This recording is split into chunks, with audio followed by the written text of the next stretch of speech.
Hey guys, welcome back to my crypto diary. In this video, I'll be talking about verifying your identity with the Poseidon wallet. So first thing is you're going to be needing two things. You should already have a Poseidon account. I'll be leaving the links below, and a Pirl wallet, the Nautilus wallet. So once you're on the Pirl Poseidon dashboard right here and logged on, you're going to want to click on the wallet tab right here, and then you go to wallet details. All right.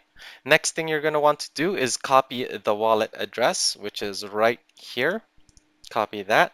Go to your Nautilus wallet.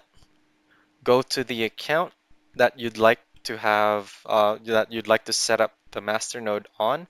So in my case, I'll be setting up a content masternode, which requires 10,000 pearls. So my main account is the one that has that. So I'll be clicking on this, and then I'll be sending the amount from that address. Paste that right there. Click the amount of Pearl. I'm not going to change anything as far as the fees, just so that it's faster. You can maximize it if you'd like. And then you just hit send.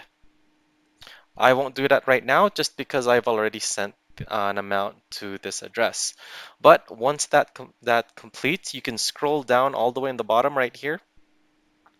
And if you can see here, I already sent one Pearl to that address, the one that ends in 7EE, right here. The ones that ends in 7EE. And that is it. One thing you'd like to be aware of though is the next step is actually creating the masternode entry on the Poseidon Explorer.